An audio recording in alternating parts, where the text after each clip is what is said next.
Dobla proiektua ambiziotsua da. 3 urtez garatuko da eta 1,5 milioi eurokotik gorako aurrekontua izango du, Europako FEDER funtsen laguntzen gehatik.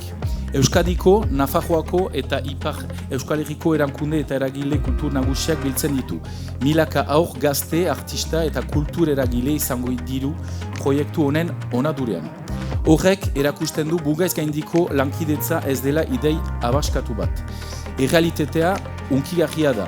Inbertsioak, proiektuak eta aukerak sortzen dituen errealitatea.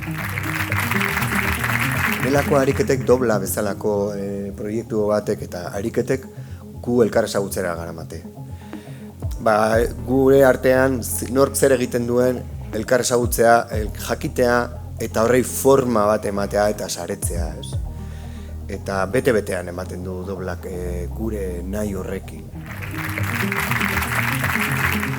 Eta doblak, esango nuke, mugaz gaindiko ekosistema koreografikoa egituratzen eta indartzen lagunduko digula, eta artistei eta profesionalei etorkizuneko erronkei aurre egiteko tresnak eta aukerak eskainiko dizkiela. Izan ere doblak oso ondo islatzen du kultur politikak ulertzeko dugun modua lankidetzatik, elkarlanetik eta etorkizun partekatuak eraikitzeko borondatetik abiatuta. Dantzak gaitasun berezia du pertsonak, komunitateak eta lurraldeak lotzeko. Les frontières existent sur les cartes, les artistes, eux, les traversent depuis longtemps. Dobla va partager cette circulation, l'amplifier et apporter des moyens nouveaux pour consolider, élargir et parfaire une dynamique d'avenir. Doblarekin beste urrats bat eman nahi dugu. Egiazko mugaz gaindiko koreografia sare bat eraiki nahi dugu.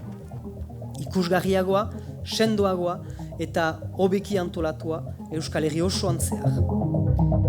Helburua ez da 3 urtez ekintzak egitea soilik, baizik eta dinamika iraunkor bat, lan ohitura partekatuak eta denboran zehar segitzeko gaiden lankidetza egituratua eraikitzea.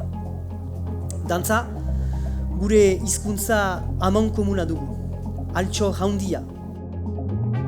Eta erakundeen aldetik, eta gure aldetik ere konpromisoa bada, eta gure bete beharra ere bada, eta honetan ere sinesten dut, guk erakundeetatik sortu behar ditugula baldintzak gauzak gertatzeko.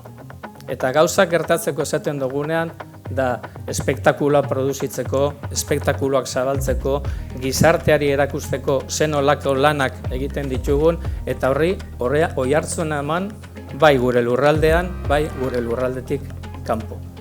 Eta konpromiso honekin, eta elkarlana eta lankidetzan jarraitzen badugu, nik usteo proiektu honek eta beste batzuek ere sortzen diren heinean etorkizuna edukiko dugu.